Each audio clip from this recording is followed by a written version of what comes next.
The following program is intended for mature audiences.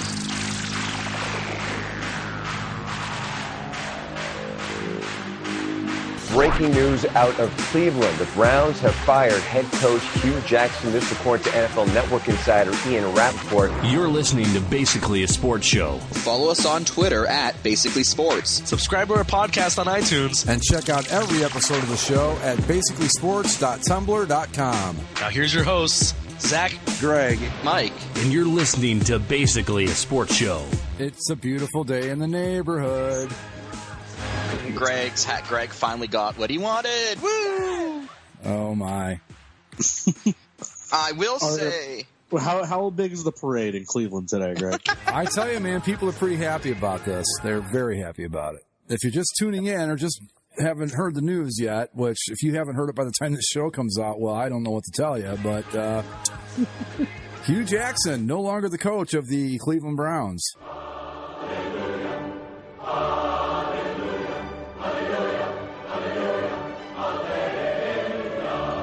And Haley, no longer the offensive coordinator, which I found a little bit surprising. I'm surprised, and I'm not entirely sure it's the best decision. Hard to say. What I've been reading in the local papers and stuff around here is that there was a lot of tension in the locker room, and Haley and Jackson were behind a lot of it. And I think that John Dorsey and to a lesser extent the Haslams decided that the best move was just to get rid of both of them and kind of clean the house. Because I had read separate reports where some people were saying, well, Hue Jackson's definitely going to be fired. And then somebody else was reporting that Todd Haley was definitely going to be fired. So instead of picking one, he just axed the whole situation. It had to be done. It just had to be done, right? I mean... Yeah. Well, so who's the interim now? Is it Greg Williams? Greg Williams is the interim head coach. And, oh my God! I don't know if that's better. Well, here's what I'm thinking on this. Okay, and I know a lot of Browns fans are going to think that this is the miracle elixir that will solve all the problems with the team. It's not going to be. Don't expect a sudden turnaround and oh my God, they're going to be playoff contenders now. There's still a lot of work to be done, and a good first step though. A lot of damage was done, too. There's a lot of things that need to be fixed. This was basically done because the pressure cooker was about to blow, and they had to relieve that. So that's where we are. I think you'll see improvement, but and this is what gets me about it. We have been talking about this since the season preview. We talked about the Browns coaching staff having issues with each other. And it blows my mind that it took all these other media people this long to catch up to that fact. We had been harping on that since week one of the season. As you said, Greg, have these people not watched Hard Knocks? Yeah, did they not watch Hard Knocks? Did they not watch The Team? When we were doing our weekly text session yesterday during the games, I said this team has completely quit on this coaching staff. And then today I read in the paper that ownership and Dorsey said that basically the team had quit on them in the Pittsburgh game. So I couldn't be happier about it. I mean, I still don't know how the guy held his job for as long as he did, because when you really do a deep dig on Hue Jackson, you find out a lot of things. You find out, first off, he's really good at passing the buck, and he's really good at blaming other people for his problems. And the thing he is the very best at is keeping his job. That he excels at. But he's a bad coach, and I'm just glad he's gone. I was so happy to hear it. And I'm not normally one that gets all excited when somebody loses their job, but you know what? This had to be done, and thank God it's finally over.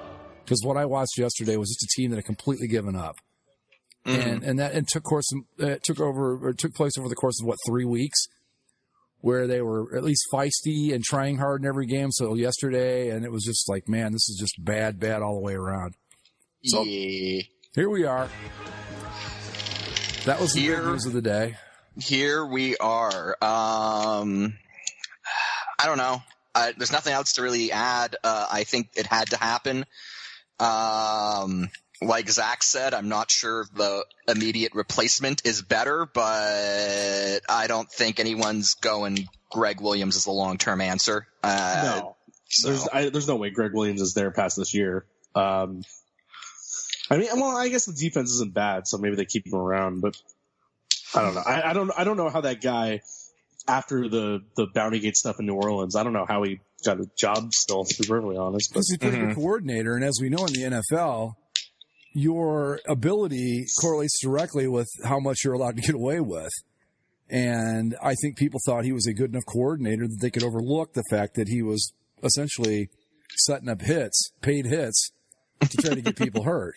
But that's the NFL. That's okay. I mean, this was the league that one time had a player that was being allowed out on work release to play for the Rams, Darrell Henley, until he got caught trying to have a hit put out on the judge and the prosecutor that were handling his case. That was when they finally said enough's enough.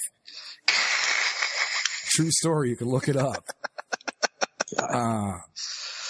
But I think some of the Twitter reaction was hysterical. I mean, it was just, I forget who it was. One guy wrote, Hue Jackson, the only coach to ever be fired during his best season, which is true. Yeah. Again, Marty Schottenheimer got fired after 14-2, and Hue Jackson got to keep his job after 0-16, so I don't... Another guy tweeted that Hue Jackson had doubled the Browns' win total in a half a season, and he's like, something like, let's see Belichick do that. And I said, well, that's a fair point. I said, but it's difficult to win 26 games in one NFL season, so let's cut Belichick some slack here. But, my favorite thing I saw today regarding the Browns and Hue Jackson's tenure, or just the Browns in general, the Browns have never won a game in Heinz Field. Yeah. Ofer in Heinz Field. The Washington Capitals, though, have a win in Heinz Field. Right. Records at Heinz Field. Cleveland Browns 0-15. Washington Capitals 1-0. That tells you a lot, doesn't it? Yeah. But yeah, it's finally done. I couldn't be happier about it. That it was. I mean, maybe I thought he was a terrible coach, and I don't know. There are actually people out there, Mike Greenberg being one of them, who thinks that this was a bad idea. I'm never crazy about changing everything up in midseason, but this had to be done. It had gotten so toxic in that locker room and with that team that it had to be relieved. You couldn't do anything but do this. And no, I don't know if Greg Williams, but I want to get to who we think is going to take his place, because I've got a name that it's going to blow your minds when I throw it out there. Bill Cowher. No, he's done. John Gruden. No, oh my God! I was so happy. I'm like, you know what? The best thing about this is Gruden's already got a job right now. It is the Cleveland Browns. They would buy out his contract. Oh, I was so happy because I thought, man, if he was still available, that'd be the first guy they'd go after. Just imagine this, Greg. Cleveland Browns announced they've bought out John Gruden's contract. No, if they do that, I'm completely done. That's it. I'm completely done. He did beat him this year. I'm completely done if that happens. Yeah, another game they should have won probably. I love that game though. It's like the perfect chess match between idiots, like Hue Jackson and John Gruden. Yeah, speaking of special needs kids fighting on the playground, that was another example of it. Yeah. But yeah, it's I was kind of surprised because I thought at this point they'd wait till the bye week, but after that disaster yesterday in Pittsburgh and just the body language of the team, it didn't surprise me that it happened. I wasn't expecting it, but I wasn't surprised either. At a certain point, you've just got to be like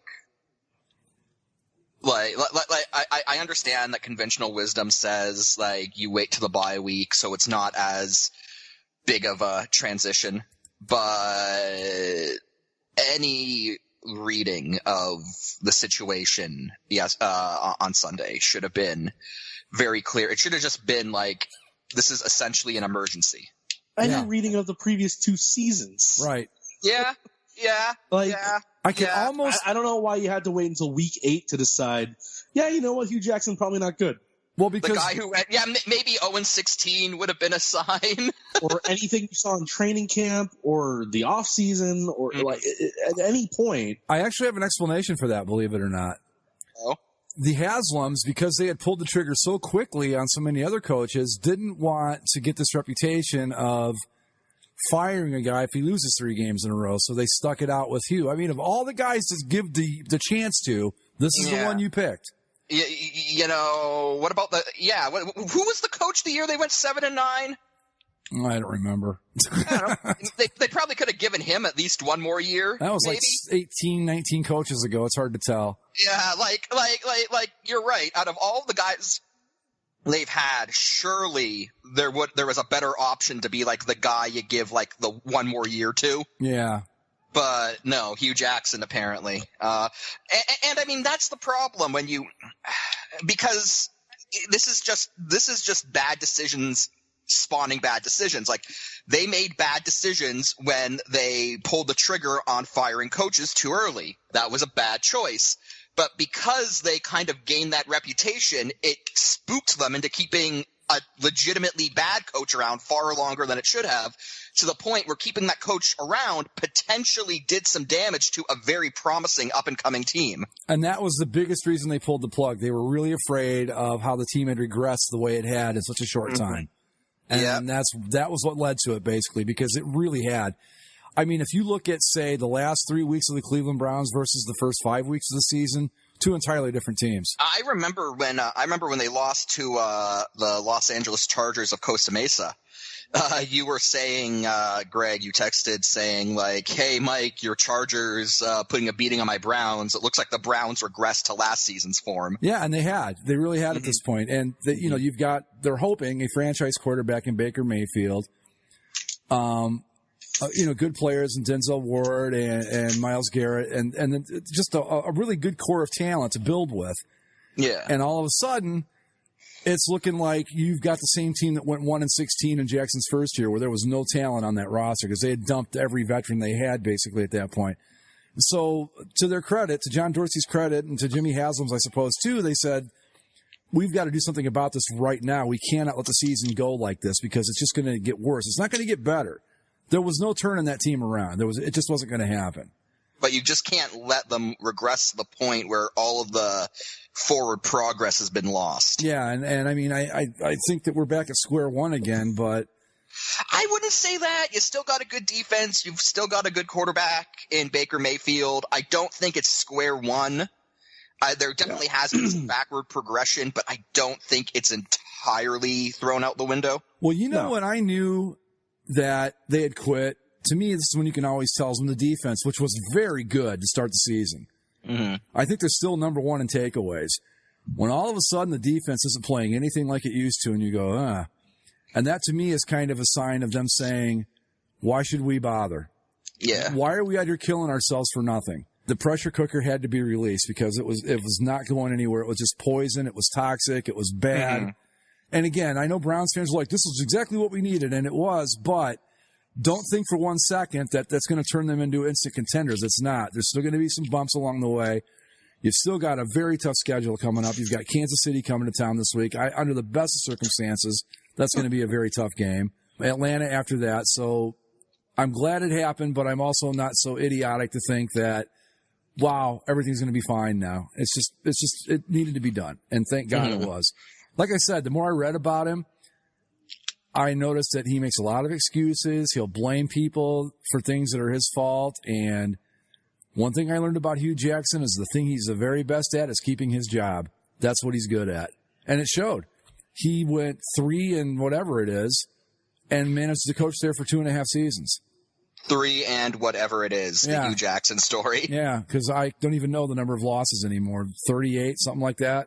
It's ridiculous, whatever it is. At the very least, this brings to end part of the saga of the Browns. Yeah. And I know we talk about the Browns a lot. Yeah, we can move on to other teams now, finally, maybe. Yeah, that's what I was saying. It's just that maybe this will normalize the Browns. Yeah. Or, they might keep losing, but at least it's not going to be like, oh, my God, what are they doing now? It's not going to be a comedy of errors. It'll just be like straight up regular losing. I will take a well-played loss. I have no problem with that. I won't sit and bitch about that. But this clown show that we saw for the last month, sorry, I can't just sit back and not say anything about that. So, we can move on to other teams now, which would be great because I'm tired of talking about them as much as you guys are and as much as people are of listening about them. Mm-hmm. So, don't let the door hit in the ass, Hugh. That's all I got to say. So, I know the Browns were obviously the big news of the day, but do we want to stick on football? Well, we also had... I just wanted to give a quick shout out actually to the Steelers of all teams for the memorial they did before the game last. Yes. So that was nice to see.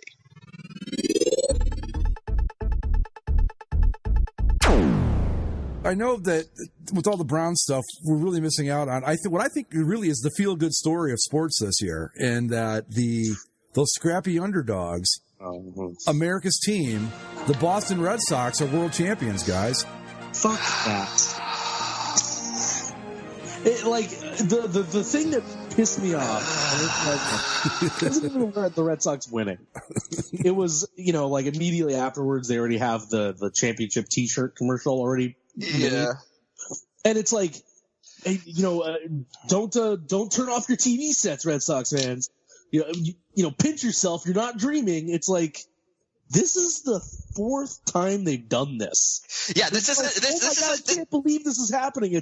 No, this is business as fucking usual. This isn't the Cubs. This isn't the Cubs snapping like a 106-year losing streak. I want to congratulate them. They are the new New York Yankees of the 21st century. They have won 4 titles in the last 16 years. The Yankees have won one this century.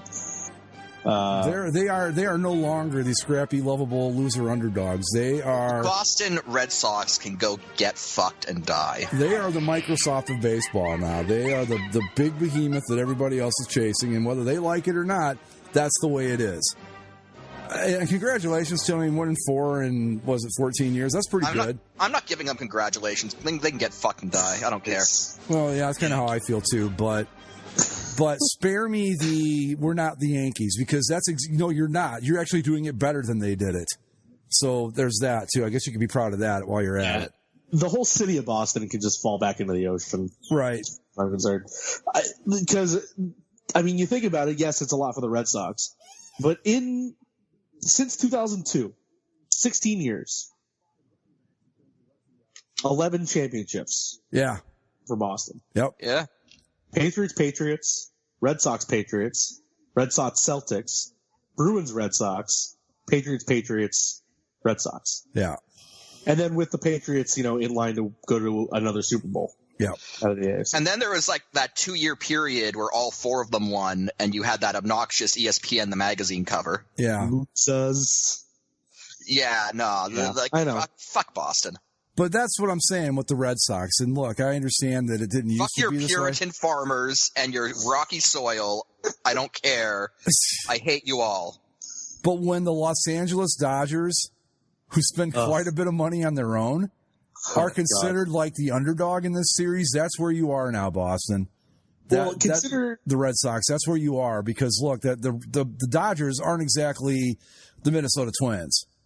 No. Or the Kansas City Royals. They're right up there too, and yeah, it's just ridiculous. But consider the Dodgers. The 6 division titles in a row for the Dodgers, where they've lost in the NLDS, NLCS, NLDS, World Series. Yeah.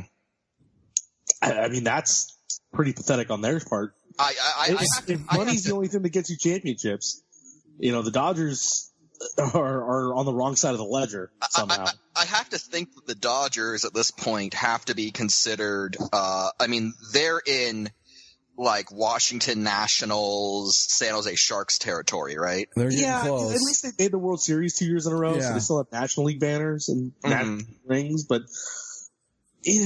I don't know if I want to put them up in Capitals Sharks territory, but they've had a pretty rough go when it comes to playoff success. And not to mention, they're one of those teams that not only gets there in the playoffs and loses, but he's kind of shifted his image over the last couple postseasons, but Clayton Kershaw, for the majority of that, wasn't a postseason performer when he's probably the greatest pitcher of this generation. Yeah. Right? Hard to fathom, too. Well, I think a big part of the problem with baseball in general now is that we saw it happen a couple times in the World Series, but teams, it's become so specialized now that if the game doesn't go according to your plan, you don't know what to do. Mm-hmm. You just don't know what to do. And we saw Dave Roberts make a lot of really dumb managerial decisions because he has his plan. But look, what is Dave Roberts' plan exactly? Well, I don't know what it is. I don't know what it is, but I assure you he has one. I assure you he has one. 91 pitches, shutout. Let's take him out. Yeah, well, in defense of Dave Roberts, I guess Rich Hill told him I'm tired. But Rich Hill didn't say that. Well, okay, so then Dave Roberts is Hue Jackson, then basically, which is not surprising. But I do the same thing last year too, where he pulled Rich Hill after in the middle of a great outing. Yeah, where they lost the Astros. Yeah, I think Alex. I was going to say Joey Cora. Alex Cora just outmanaged him straight up and down. I mean, as simple as that. But in his first year. But I also do think that baseball is set up in such a way now that when you get to this level, you know, you've got your advanced metrics and all that, and it's like, okay, we have to do this, this, this, and this to win. And you don't have the players to bail you out of that if it doesn't work. And I wish I could find a way to make what I'm thinking clear. I mean, I know what I'm trying to say. Yeah. But it's like if it doesn't fall into the box, you're fucked. You don't know what to do. And the Red Sox are good at it because they've got enough money to buy the metrics they need.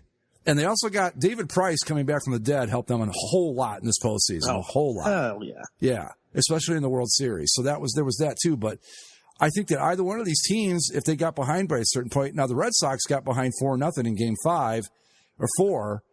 And then when the plan stopped working, Roberts didn't know what to do, didn't have a pitcher to bring in, didn't know how to handle it. And the Sox they hit home runs.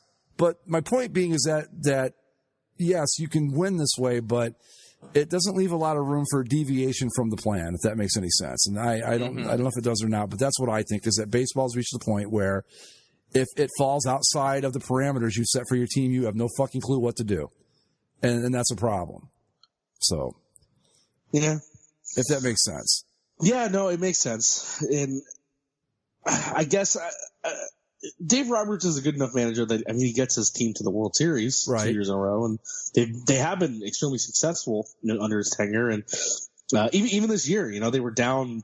They were 10 games back in they were 10 games under 500 back in June, I think. Yeah, and then now they're to even get that team to the World Series is a feat in itself. But you know, at a certain point, you gotta produce, right? And when you do make the moves that he made in this, especially in the World Series, he's going to be second guessed from now until April. Mm-hmm.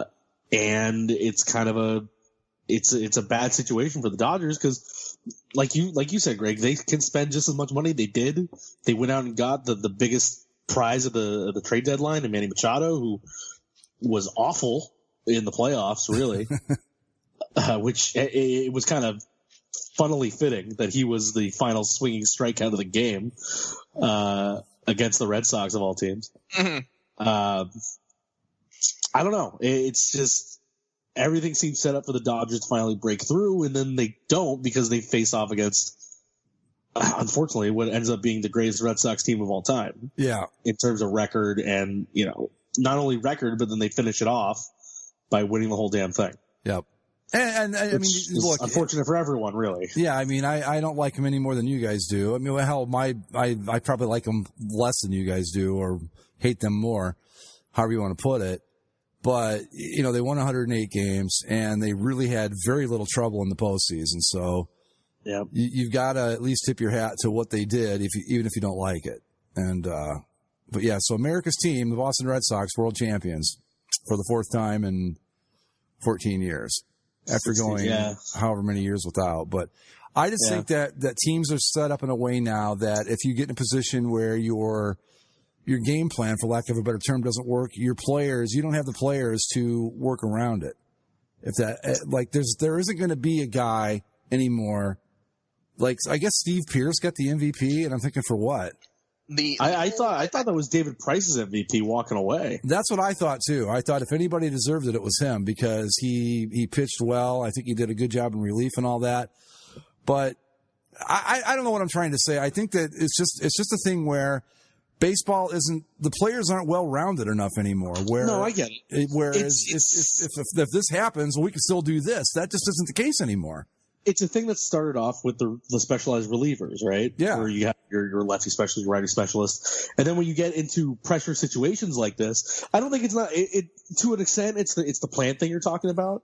But then now that you have so many guys that are specialists at your defensive specialist, your right-handed hitting specialist. Right. All this sort of stuff. Now it's not so much about even filling out your plan. It's as a manager, because you have all these specialties, you think that you need to constantly tinker and work with stuff. Like the one thing that Mike Scioscia never did, and I guess that's something that I can credit him for, even though it didn't play to too much success after a while, was he would leave guys in probably a little too long. Yeah. And he would let guys try to work through their issue rather than just at the first sign of fright going to, my guy in the pen for this exact situation. So then when you get into the World Series now, when you have a guy like Dave Roberts and the way the roster has been put together, he feels because he has these specialists, he has to make a move. He has to do it right now. He has to change it instead of letting say, hey, no, let's see if he can get through this. And if not, then we'll try to pick him up with the bats or something like that. Exactly. And if a guy comes up that's there's no chance that batter X is going to hit against pitcher Y because there's just, the numbers say that you shouldn't. Well, sometimes, and I've seen it happen in the World Series a million times over the years where all of a sudden a guy that couldn't do anything can do great things and you never get a chance to see that happen anymore. It's hard to describe what I'm trying to say, but you're hitting it on the head pretty much. Where they feel the need to, they always have to mess with things and I think it's a problem. Baseball's not a well-rounded game anymore. It's not something where there's no real opportunities. There's no opportunities because there's no mindset for innovation and thinking outside the box or on your feet. Remember when the Royals won a few years ago, how we were all look at them making a mockery of the advanced metrics and all that because that's what they did. Mm-hmm. That you don't see teams like that anymore, really. Mm-hmm. Where they were getting runs however they could get them. They weren't we have to get them this way or.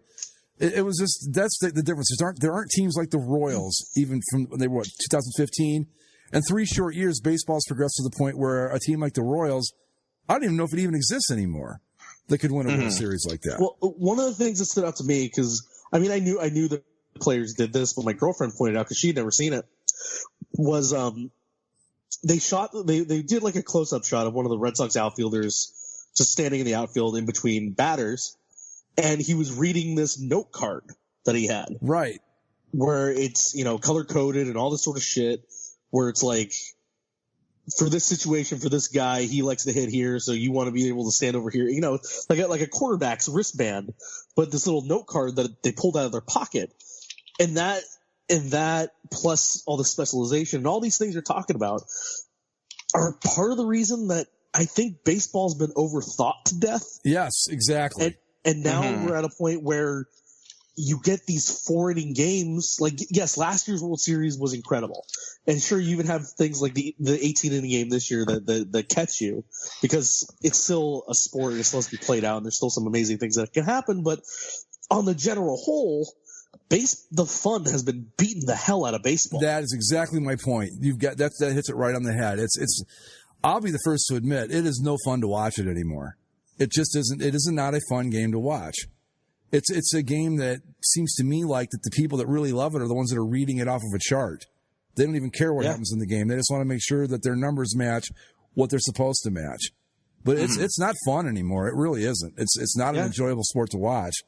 I think I've watched less baseball this year than I have my whole life in any season. It was just I would try, and it was just it just doesn't interest me because of the way it's played now. They've taken the soul out of it. You're right. They've fought it to death. Yeah. And there's still things that can be great about baseball. Yeah. I will never, as much as the Angels have become an issue, I will never not love watching Mike Trout play. Yeah. Yeah. Whether it's him trying to chase down a fly ball or a home run, him at the plate, him running the bases. The pure athleticism of some of these guys, especially the top ones, it takes your breath away because they're so good at it. But then now, besides those superstar talents that are above and away, they don't control the game anymore. And yes, a dominant pitcher can do a lot, but you have these managers that are tinkering around with all the numbers and it's all the game's already been played out, 100 times by a computer, right? And they've put that all into a binder that then they try to enact on the field. Exactly. And this is why sometimes it doesn't, and otherwise it doesn't. It sometimes just doesn't matter. And this is why this is the inevitable result of just letting analytics dictate the entire goddamn sport. Exactly, and that's why you're going to can't do that. I think you're going to see less and less Mike Trouts come along because the guys are going to figure out where the money is, and okay, the guys that get paid are the ones that do this particular thing very well. Mike Trout can do it all. He can hit for average. He can hit for power. He's got a great glove, great arm, great everything. And he might be the last of a dying breed. You're not going to see a lot of that anymore. Because, I mean, you look at the World Series. I mean, okay, you got like a guy like maybe a Mookie Betts or somebody like that. But, I mean, think about what they call the quote-unquote the five-tool player. How many of those can you even think of anymore these days? No, because they don't work on all five tools. Right. You have one guy that's, hey, you're a glove guy. You're right. A speed Exactly. guy. You're a power guy. And it's ruined the sport. And that, you know, look, I'm all for finding the inefficiencies in the way that, you know, like the way Moneyball did at first, you know, like Billy Bean and that crew went out and said, look, these are guys that are doing great things that the old traditional baseball school doesn't notice. We can utilize them. But you said it exactly right. It's been overthought to death to the point where it's like watching fucking paint dry now. Because when the announcer's sitting there going, okay, this guy's up because he does this and this, and there's no surprise in that. So either he succeeds or he doesn't. It's watching a computer simulation play out in real time. Right, exactly. And I don't enjoy that. And it's a shame because, I mean, I love baseball, but I don't love it like I used to because it's not like it used to be. I would love for the next great baseball revolution to be somebody that just says, screw all that stuff and just put together a good old fashioned baseball team. Right.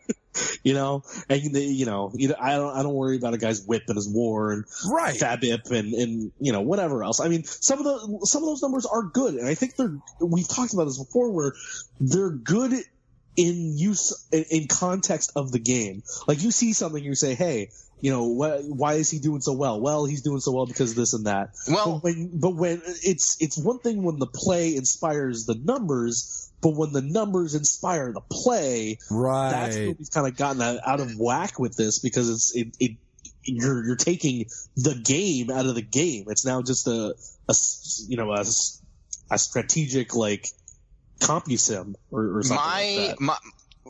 The thing that I've always said about analytics is that they are very good at quantifying stuff that honestly, if you were just an observant fan, you could pick up anyway. Like if you are a fan of if you're a baseball fan, you're following your team, you will notice certain patterns of play, certain statistics that players the players fall into patterns and habits and you can tell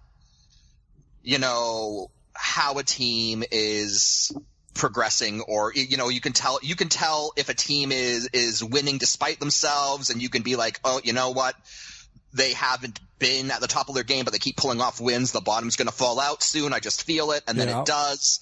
And what analytics does in that regard is it's very good at quantifying that feeling and being like, oh, hey, that stuff that we as fans noticed for years,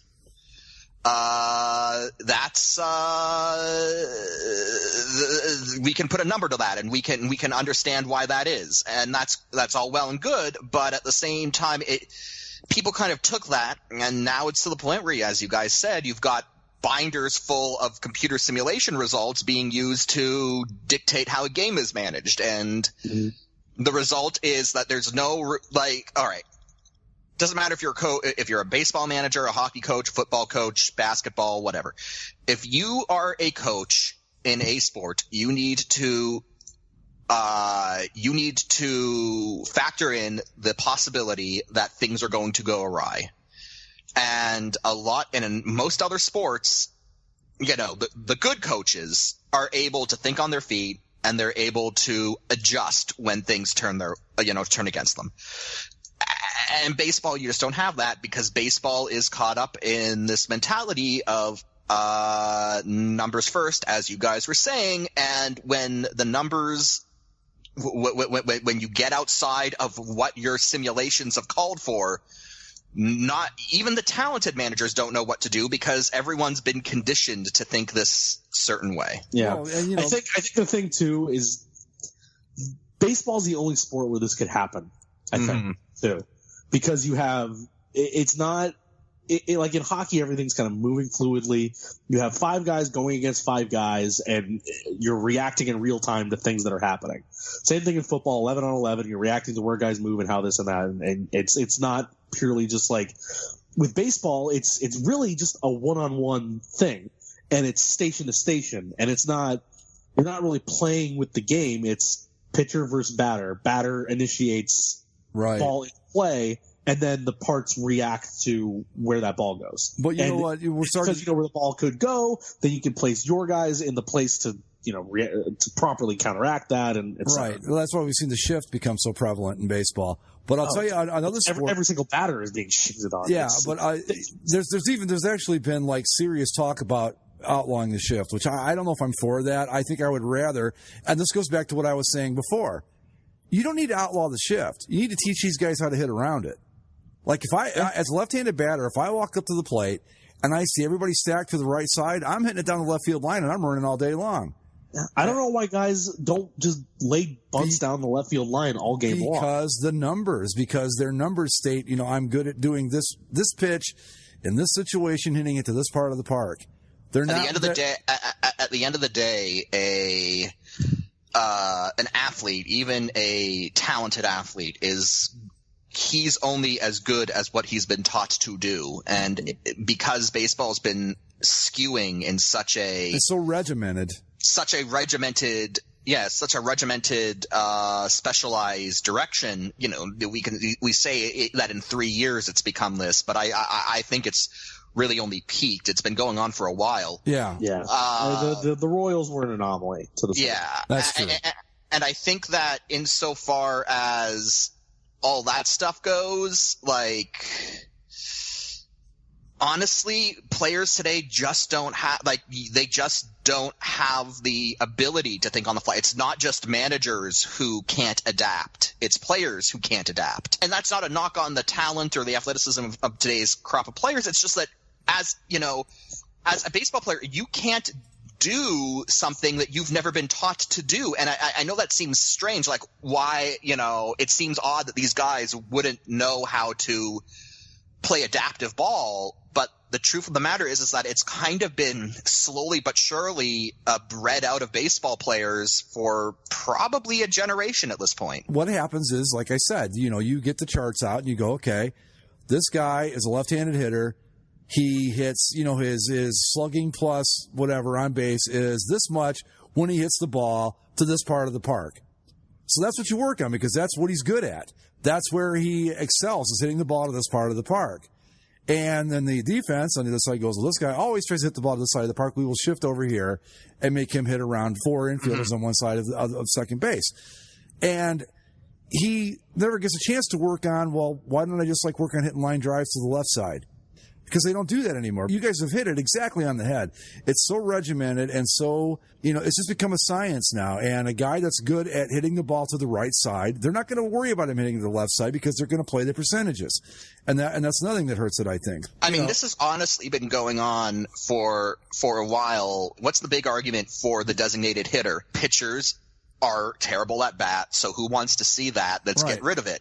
And why are pitchers in Major League Baseball terrible at bat? They don't practice it. And that was understandable because you invest a lot of money in a pitcher. You don't want him, potentially injuring himself in batting practice. You don't want you want him spending all of his time practicing his craft as a pitcher. And that made sense.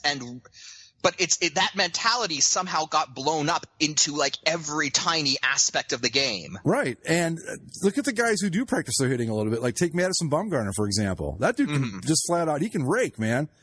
But that's okay. He's a great pitcher too. But yeah, we could go on and on for hours about it. But we've hit it on the head. It's become so specialized that it's not very much fun to watch anymore. And B, you don't know how to react outside of what the specialization of each player what they're capable of.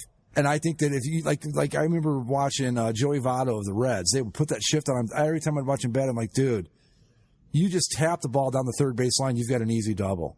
You don't have to even hit it that hard. You just got to get it in fair territory to the left side, and you're going to run all day. Why don't you do that? Why won't you do that? And that's the part that just baffles me. You do it twice, they never shift on you again. And then you can go right back to doing what you're good at. But until you show them that you can beat that shift, they're going to keep doing it. It's like counting cards in blackjack. You're going to play the percentages.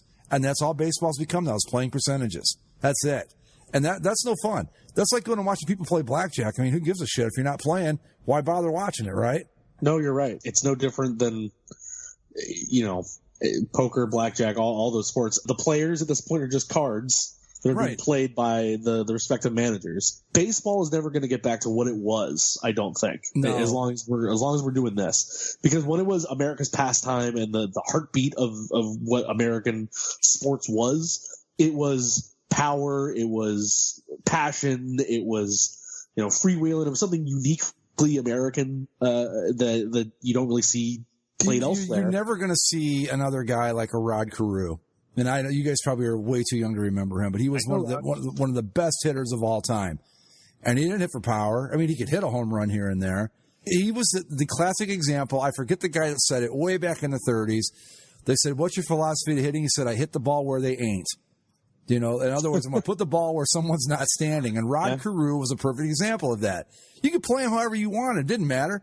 You want to shift to the right side, he'll knock the ball to the left field all day long until you move over there and then start hitting it back to the right side. There aren't guys like that anymore. Look, I'm not saying that the version of baseball being played right now is not the best possible version they can come up with to win.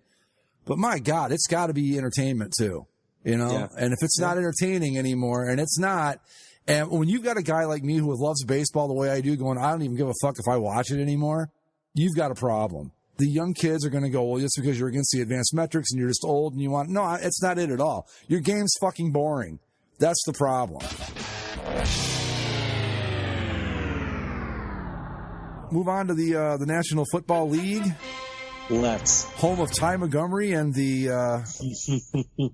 That was a hell of a game yesterday between the Rams and the Packers. Man, oh man. It was. There's, so many ways to go about it.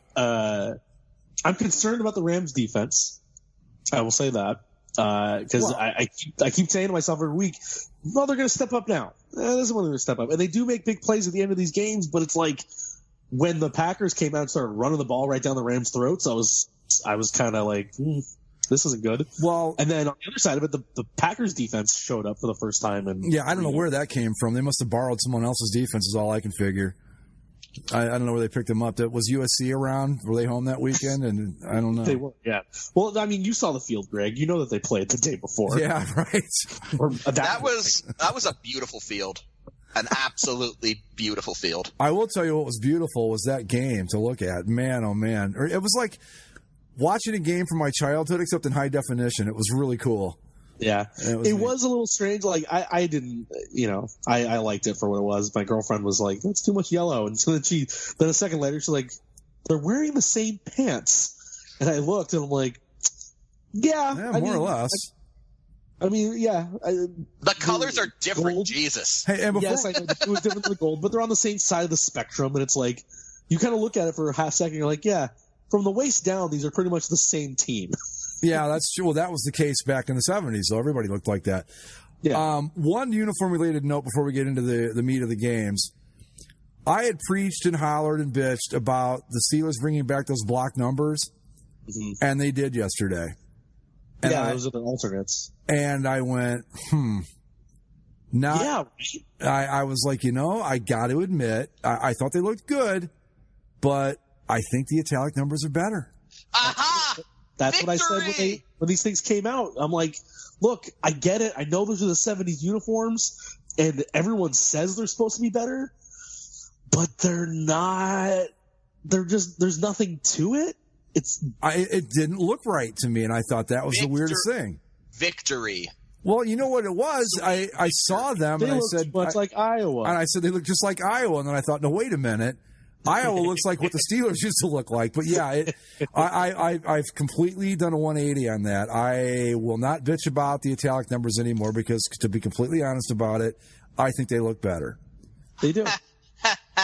Now, look, if the Not that the block numbers were a bad look. They'd be fine if they wanted to stick with that, but the italic numbers, that was probably not a bad idea. There's no personality to the block numbers, to be perfectly honest. The italics give them a little personality. Well, yeah, and then the uniforms, they just didn't look right. And I thought, my God, these are the uniforms I grew up with, and they don't look right to me.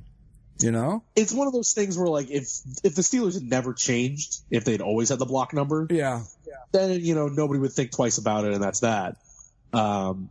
But yeah, I think the current uniforms look just better. They're cleaner. That's what it made me realize that this is how you know a team made a change for the better.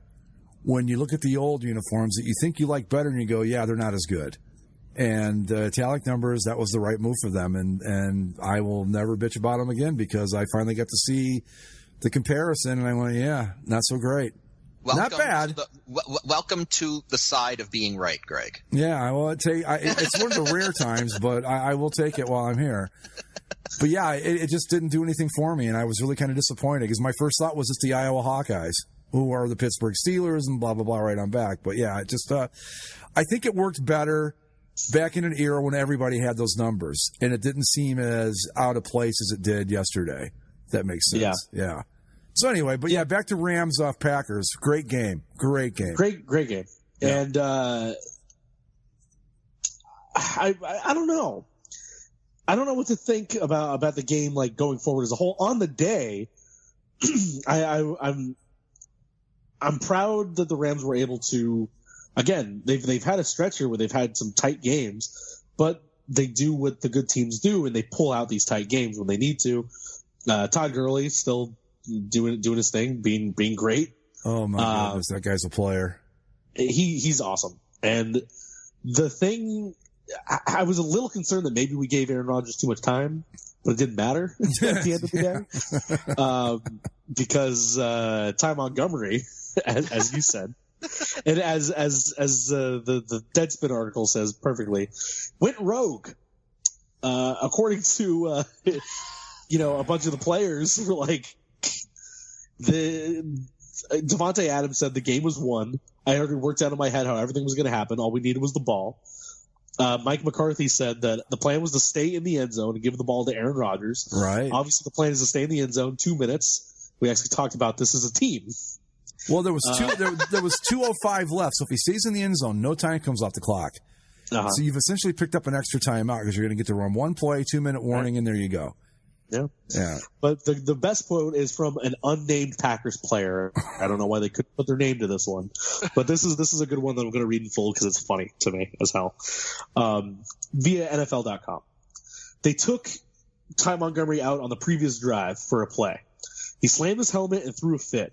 Then before the kickoff, they told him to take a knee, and he ran it out anyway. You know what that was? That was him saying, I'm going to do me.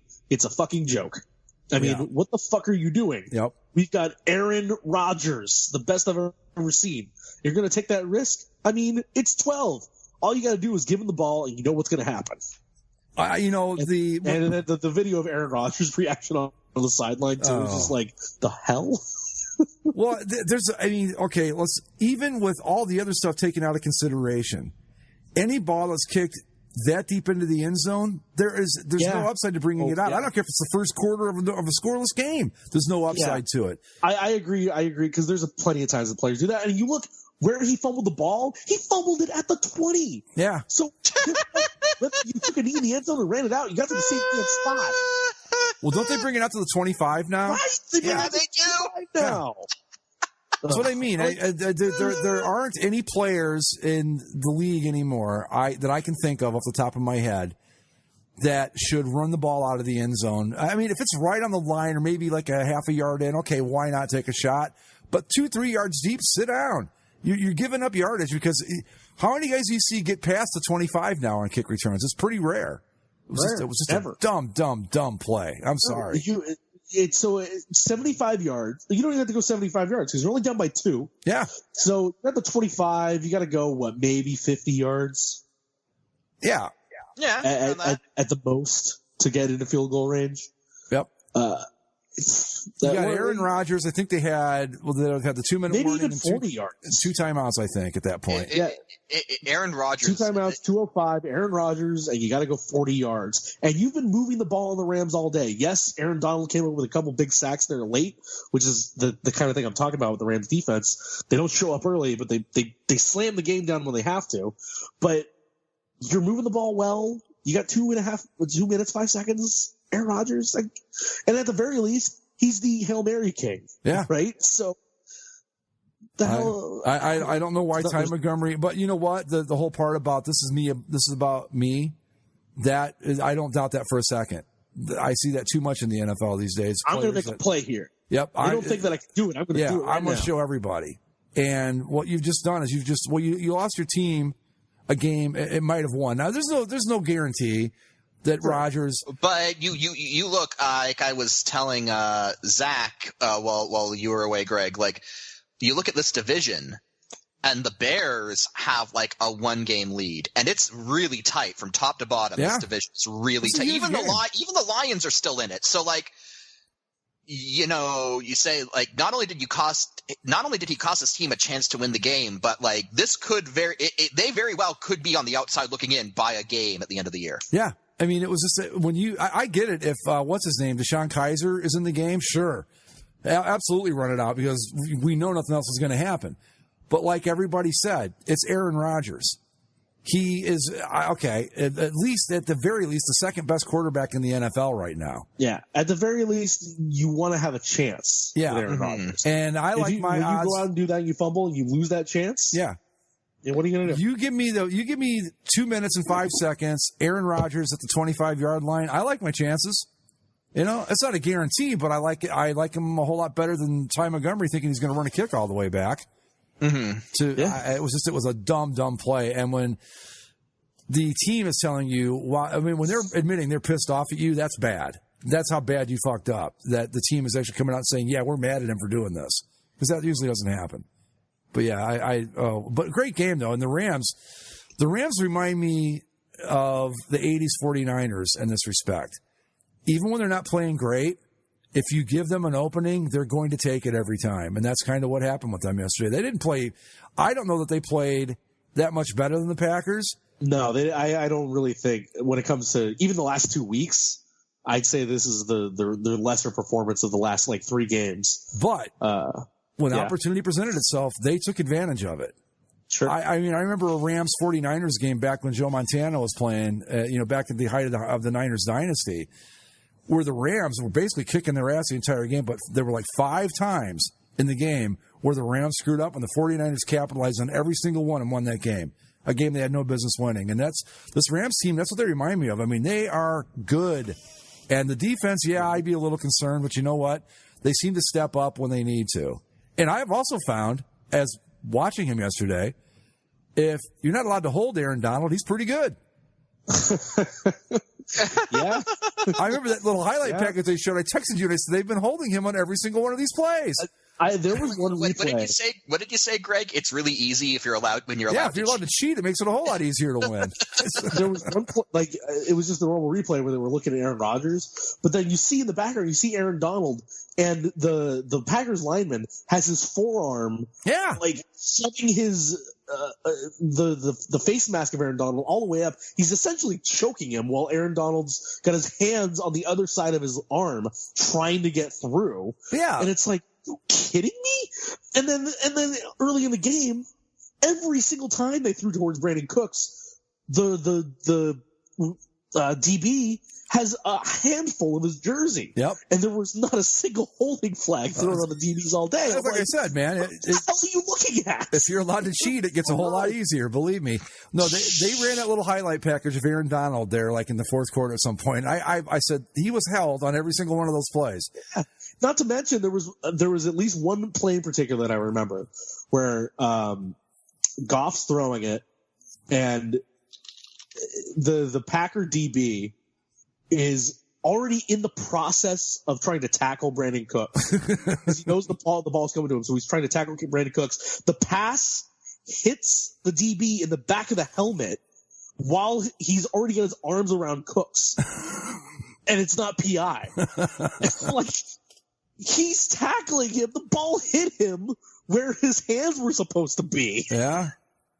But you tackled him.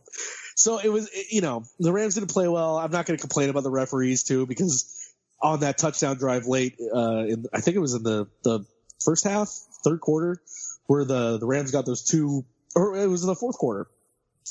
Two consecutive plays that went to review that ended up on the right, because the Rams made the catch, whether it was the Brandon Cooks one on the ground and the Todd Gurley one where it hit off the Packers receiver and he somehow stayed in bounds. Those plays were huge. And then the other thing, I talk about it every single week. The thing that makes the Rams just that much better than everybody else, special teams, right? Yep. They caused the fumble there at the end of the game. Sam Shields with that huge play on the punt. Remember? Yeah, the Johnny Hecker punt to the 1 yard line. Sam Shields holds it. The Johnny Hecker 4th down conversion, on the punt. Nothing came of that play afterwards, but still, it was huge. And those are the little things that really make a difference at the end of the day. Like that's something that if that ball goes into the end zone and it's not on the 1 yard line, the Rams don't get a safety and they don't start coming back into that game. Yep. Instead the Packers would get the ball at 25. Maybe Aaron Rodgers goes down. They kick a field goal. They get a touchdown, something. And then if it's 17-0 or what would it have been at that point? Like, I guess 17-0. Yeah. It's an incredibly different game at that point. Yep. But they put it at the 1 yard line, safety, punt, right down touchdown, and then the Rams are right back in front, and things are going normal again. But that game could have spiraled out of control. I got to give credit to the Packers too, because like you said, Greg, that defense looked incredibly better than they have in a long time. Yep. They were able to run the ball especially well, which again, I don't know how that Rams defensive front with Ndamukong Suh and Michael Brockers and Aaron Donald, I don't know how the hell that front line gets run on, but they've been run on a lot this year. Well, they're pass rushers. That's part of it. And yeah, I mean, that's not to say that they can't stop the run, but generally, if you've got guys that are that good as pass, well, it's kind of like, going back to the baseball conversation, that's what they specialize in, is rushing the passer. So what I think the Rams need to do is they need to find a package but that's the thing, and especially against a team like the Packers with a good quarterback, you can never be sure what they're going to do. So you can't really kind of load up for the run, and then all of a sudden you're going to get lit up.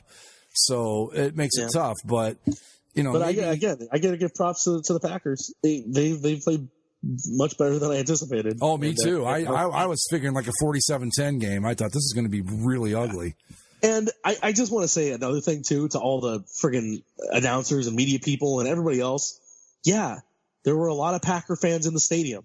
You know what else was happening that day? Yeah. A lot. Wasn't this it was actually an interesting statistic. Super Sports Equinox. Yeah. It was like the first time in history that the NHL, the NFL, the NBA, Major League Baseball, and MLS were all playing had in the same home city. games. Well, you had, I'm going to say, just as a conservative estimate, 40,000 Rams fans that were at Dodger Stadium. Okay. Yeah.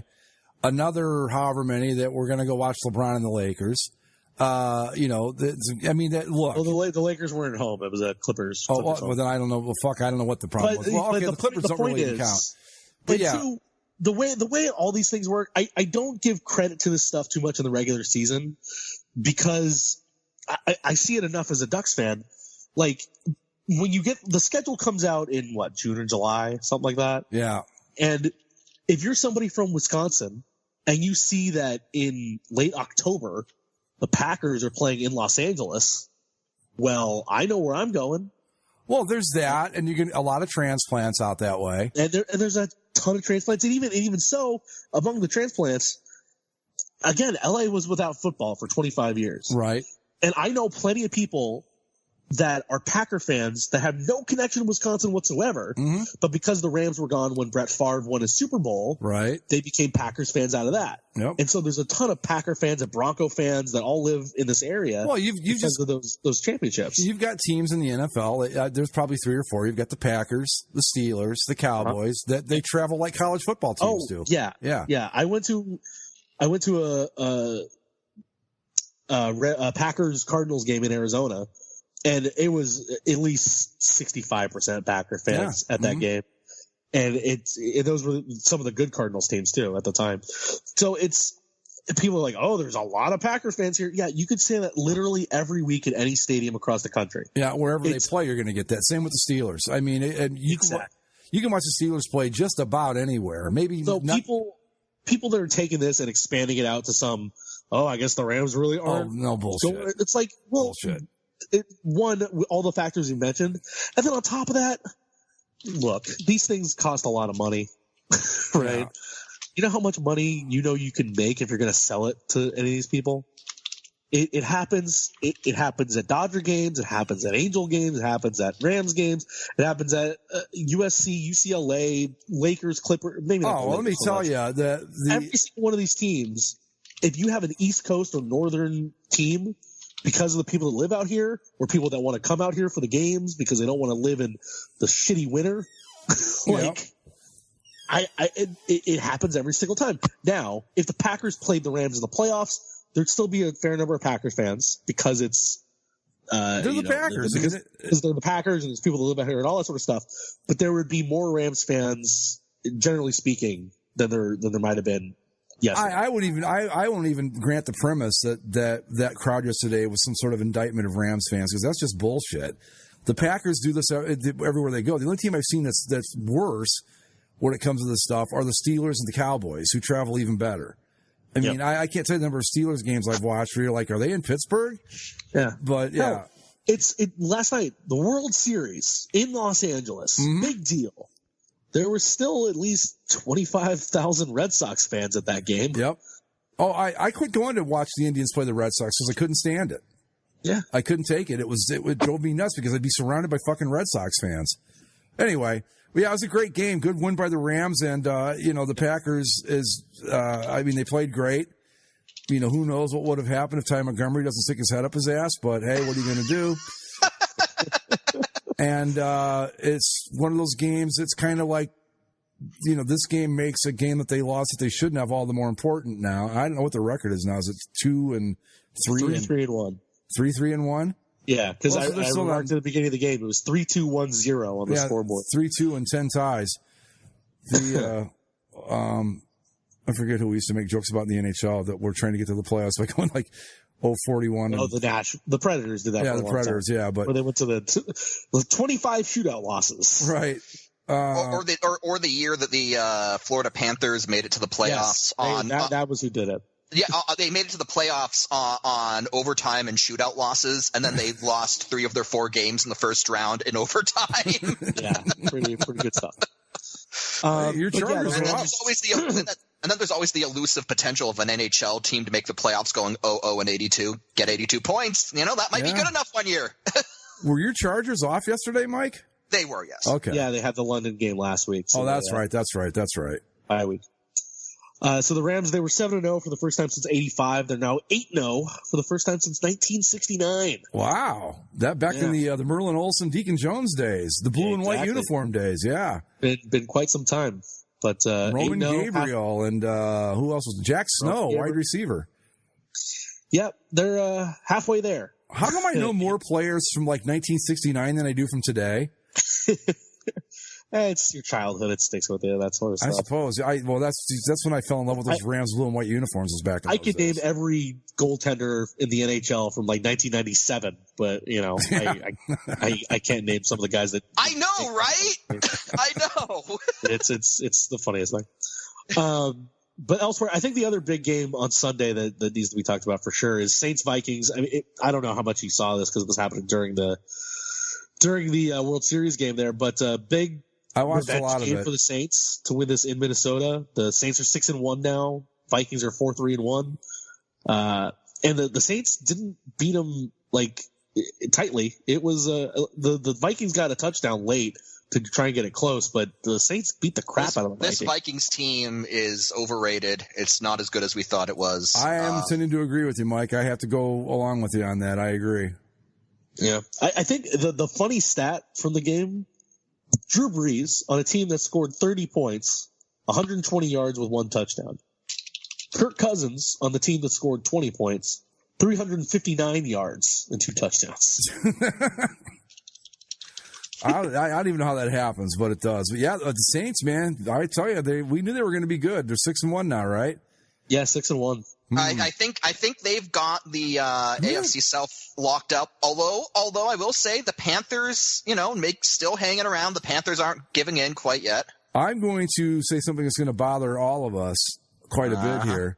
But you know who was quietly snuck back into contention while no one was looking? The Seattle Seahawks. The Seattle Seahawks. Yep. I know. I don't get it. I don't either. They're the NFC version of the Patriots. It's like you want to think they're dead, but they never are. Except that at least Tom Brady doesn't claim to be divinely chosen.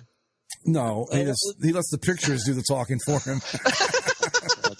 Seahawks are only 4-3, and it was beating the Lions, who are 3-4, but I don't think we think that they're all that great. No, and they're hanging around because there's just a whole lot of, like we talked about last week, some of these NFC teams aren't playing up to their potential, right? And they're kind of muddling up the middle of the standings right now. But the Seahawks aren't going to win the division. No. The Rams, at 8-0, the Rams have that locked up. The Rams have a 3.5 game lead in the division standings. So the question, of course, so the only thing we need to concern ourselves with as far as the Seahawks go is, are they going to get a wild card spot? Well, that's what I'm getting at, is that they are in. Now, again, they may not get it, but for a while there, it looked like this might be the year we don't have to worry about them. And all of a sudden, here they are at 4-3. Now, that's not a great record, but if they keep winning, you never know. Now, they're not going to win the division, but they are going to be in the running for a wild card, I think. Because I think the Falcons are going to right that ship. I think they're going to be bad this year. The Falcons are going to be bad. Yeah. Right now, if the playoffs were to start, the Seahawks would not be in. It would be the Panthers and Vikings getting the last 2 wild card spots. Which is about where I'm not going to go with the Vikings, because I think this Vikings team is massively overrated. But actually, I lied. The Seahawks would be in by percentage points over the Vikings. But I think that when it's all said and done, at the end of the year, you're looking at your 2 wild card teams are probably going to be the Panthers and whoever comes in second place in the NFC North. The Eagles are 4-4. They're right there, and again, that's still, I know they haven't looked good, but they did win in London, so good for them. Yeah, but they beat Jacksonville, right? Yeah. Yeah, I don't. The Jaguars are a big disappointment this year. Blake Bortles facts. Oh, okay. Hold on. Time for Blake Bortles facts, brought to you by Bortles and James, a wine cooler that doesn't exist but should. Yes, the Eagles did win in London over the Jaguars on Sunday, but keep in mind, Blake Bortles has more wins in London than the Eagles do. So, there you go. He has 3 wins in London. Don't they play? Apparently, Mr. Khan, who owns the Jacksonville Jaguars, it's reported that he's looking at the tax implications of "quote unquote" basing the team in Jacksonville but playing all of the games in London. I know that he was looking into buying Wembley Stadium too, but he dropped that, so he's not trying to buy Wembley. Can we just stop with the NFL in London for the love of God, please? I know. Just enough of it already. Maybe it works a little bit, but it's not worth it. It's not fair to teams like the Chargers, the Rams, the 49ers, the Seahawks, the Broncos, the Cardinals. They have to, because they're all eventually going to have to play over there at some point. And they're flying halfway around the fucking world. It's just not right. It doesn't work. Anyway. No. What division would you even put them in? I guess they'd have to be in the NFC East or AFC East, right? Right, but then that means somebody would have to go to the South. And you're not going to get the Dolphins to say that they're going to leave the Patriots and the Bills and the Jets. I don't know. Maybe they would. You know how big these teams are in their traditional rivalries, whether or not they keep losing or not. Yeah, I was going to say, the Dolphins may want to seriously consider leaving that division. But to be fair, the Dolphins are usually good for at least one bullshit win against the Patriots this season. Yes, they are. This is true. Oh, yeah. Always happens. Yeah. But the Eagles, with all that talent, with the experience, you got to think that they still have 8 games to figure something out. Yeah. And right now, you're 5-4. If they go 5-3 down the stretch, That's 10 and 6, right? No. Well, that'd be nine and 7. I'm probably enough for a playoff spot. I'm pulling for my my division leading Washington Redskins. I want them to win because I think that would just be the perfect epitome of how shit the NFC East is. That look at, Redskins just win they're by 5-2. They're 5-2. That's. I mean, for them, come on. That's like anybody else being 7-1. I mean, usually they're 500 at this point, and then they start bouncing back and forth. And 1 week they're in, the next week they're out. They're firmly implanted in first place right now. To steal a line from you, Greg, they should just cancel the rest of the season and go home and declare it a success.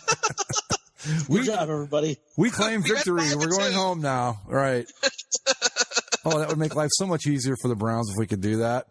I mean, but not that the Redskins even looked that good yesterday. I mean, beating the Giants, good for you. But Eli Manning has to be done after last. God! This past week. Well, you know what though? I think the Giants. I don't know. Do you think they knew this was coming? And that's why they took Barkley and said we'll get a quarterback next year. That's what the conspiracy people will say. Conspiracy theorists say that. I honestly think they were dumb enough to think that Eli was still viable. Oh, I think that too. Yeah, if I had to bet, I'd probably go with they thought Eli was still capable of playing. Yeah, that last year was just an aberration and that he's not actually that bad. Yeah, like you could blame it on McAdoo for last season, and Sure, exactly.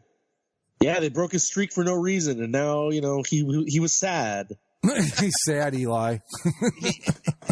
Is there a difference between sad Eli and derpy Eli, though? Like a slight difference, but it takes way too much time to examine both pictures to figure out which is which, so you just don't bother. Yeah, the facial expression is nearly identical. You're right. But there was another great derp Eli picture this year. I forget which game it was from, but it was perfect.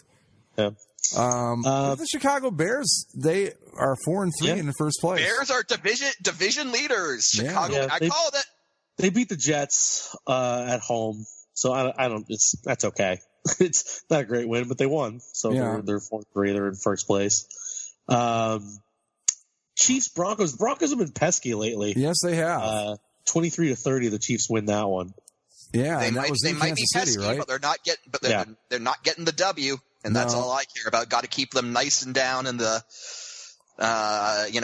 They're not that far behind the Chargers in the standings, so you gotta keep them losing, right? Gotta keep them losing. They can be as pesky as they want as long as they lose. I don't care. 2.5 games behind your Chargers. Chargers are tied for the second best record in the AFC right now. I know. Look at that. Yeah. Oh boy. You're not the only winning Los Angeles team, Zach. Same as the indigenous peoples at 5-2. Yeah, but we're the only Los Angeles team in first place. Oh. Let's see here. Steelers. They got back in first place with that win, didn't they? I believe so. Yes. Yeah. The Steelers. We all thought were done, but of course, they can't just die. No, they're back in first place because they win. The Ravens fall to the Panthers, who scored 36 points. Mm-hmm. I don't know what to make of this Panthers team. I mean, they're what? They're 5-2. This is a good team. I think they're a good team. Yeah, I think they might be better than we gave them credit for. This is a good team. They're only one game behind New Orleans too, so they could still make noise in the NFC South. But the Steelers might be in first place, but the Bengals in second place actually have one more win than they do. I think the Bengals are the better team of the two, too. I mean, they're of course, like I said last week, they're 0 for everything that ever mattered. You didn't watch that game. Okay. Tampa Bay. Okay. Oh, I know. No, I did. I did watch part of that game. Yeah, I did, actually. Let's talk about Tampa Bay, Cincinnati. Jameis Winston, 4 interceptions. Can we just finally admit that Jameis Winston is not a good quarterback? Like, we can agree that that experiment hasn't worked. What they need to do is they need to find a formula that makes it so they can win 9 games by using Ryan Fitzpatrick in a fashion that he's always prepared for that game. It's like okay, you play the first game, you win, sit him for 2, come back, he wins another. And to get to 9 that way, because that's the only way it's ever going to work. The great tweet I saw yesterday about Jameis Winston was somebody saying that the great when it comes to the debate between Jameis Winston or Marcus Mariota, who should you have selected? The answer to that debate is settling in at no. Is what? No. That's the answer. No. Do you want to get Marcus Mariota or Jameis Winston? No. I'm okay. No thanks. No. Because, okay, they're down. Jameis Winston throws 4 picks. They bring in Fitzpatrick, who throws 2 touchdowns to tie the game. Didn't they get a 2-point conversion in there at some point? Yeah, too? they did, yes. Yeah. And then they lose on the last-second field goal. And then they lose on the last-second field goal. But still, Fitzpatrick's back out after he dug the team out of a hole. 2 touchdowns. I can't decide if the Buccaneers are better than their record indicates or if they're worse and have gotten lucky a couple times, which I guess probably means they're exactly where they should be at 3-4. But sometimes they look pretty good. Not great, but they don't look terrible. And it's just their problem at this point. Like even if they're middling around there 3-4, they have some nice parts, and their 3 wins are on the back of Ryan Fitzmagic. But the problem that they have is it's clear that Jameis Winston isn't the guy going forward. Like they got to cut bait with that thing pretty soon. And then the other part is, as amazing as it is to see Ryan Fitzmagic do his thing, you're not tying your wagon to Ryan Fitzpatrick for any sort of even beyond this year. I wouldn't think that Ryan Fitzmagic would be there. So now you're in this weird point where we're kind of competitive, but this isn't the team that's going to win us anything important. Neither of these quarterbacks are the guys that are going to win us anything important. So do we be sort of competitive? Do we go back into the dumpster? Do we draft a quarterback? What do you do? I don't know. No, what do you do? No. You just sit on it, I guess, and hope that you can draft a quarterback in the middle of the first round or in the second or third round and make something of them. Yeah, and I look at the Falcons. I really thought the Falcons would be good this year. I really did, but I don't see them coming out of this. I just don't. I think Mike's luckily right. for them, they won the week because they didn't play. Yeah. But I just let's tap back to Thursday night for just a second as the Houston Texans have now won 5 games in a row. Look at my Texans go. My Super Bowl dream is still alive. This team enrages me just because they had the audacity to look like world beaters in the offseason. Then they fucking make us all look like idiots by losing 3 games, like looking like a bunch of schmucks. And then they're like, oh, we'll just win 5 in a row. Granted, one of those, it took Nate Peterman going full Nate Peterman. Right. But, they still did it. Mm-hmm. The Jaguars have lost 5 in a row. Yeah. Well, see, that's the funny thing because the Texans went 0-3. They've lost. They're 1-4 in their last 5. I should say. The Texans started the season at 0-3, right? Now they're 5-3. Yeah. So now at the beginning of the season, if you say, okay, would you take the Texans at 5-3 at the halfway mark? I'm all over that. I'm going, that's fine. Yeah, that'd be a great record for them. So here they are. Because I really, and like I said, I have said some stupid things about football this year. But, when I picked them to go to the Super Bowl and then they I'm like, oh my God, that's like worse than the Tampa Bay thing from a few years ago. Mm-hmm. But here they are in first place. I don't think they're going to go to the Super Bowl, but at least it's not entirely out of the realm of possibility now. Mm-hmm. Unbelievable. And my irrational confidence Titans. You know what? I'm switching. As of right now, I'm making it official. My irrational confidence is moving to the Texans. They're my new irrational confidence team. Oh, no, Greg, you don't know what you're doing. Because it was irrational that they would pull this off and win 5 in a row. And I don't think they've looked particularly good doing it either, to be honest. The Jacksonville Jaguars, I'm just happy they are utterly you know what? Screw this Jaguars team. Screw Blake Bortles. Just screw Saxonville. Oh, but Mike, the Bortles facts. There's so many facts backing up his greatness. Well, here we'll see what your irrational confidence for Houston is if Deshaun Watson can actually get on a plane this weekend, because they'll be going to Denver. Oh, that's not a very long bus ride from Houston. Sunday. He'll be all right. Yeah, up a hill. And that's going to be a weird one. I don't know. Their schedule's really not even that hard, Houston, going That's down what the I mean, stretch. man. They've At got Denver, they have a bye the week after. Washington, Tennessee, Cleveland, Indianapolis, the Jets, the Eagles. There you go. I think 10-6 is very realistic there, and then you've got the matchup with Cincinnati to start the playoffs. They'll win that for sure, and then anything can happen. Anything can happen from that point. Oh my God! I tell you, a team in this division that wishes that they had about one game back is the Indianapolis Colts. They're pesky. Pesky, yeah. I mean, but they're playing the teams they've beaten the last 2 weeks are the Raiders, the Browns, or the Bills, I should say. Yeah, but still, I think they're better though than people think they are. I think they're okay. They're not good though. No, hell no. But the thing that sticks out is their week 2 win at Washington was 21-9. But I mean, they've also played some tough teams. You know, they lost close to the Eagles, lost to the division leading Houston Texans. Hey, Oakland, how is the John Gruden thing working out for you so far? What are you, 1-7 now? 1-6? Hey, 1-6. how many passes did Derek Carr complete to Amari Cooper this week? Oh, none, because he traded him. I'm telling you, man. We talked about it last week. I'm going to say it again. If I'm the Jaguars, I'm on the phone to John Gruden. What does it take to get Derek Carr? I think he would do the deal. I really do. I don't doubt it. But you guys are dancing around the best game of this week.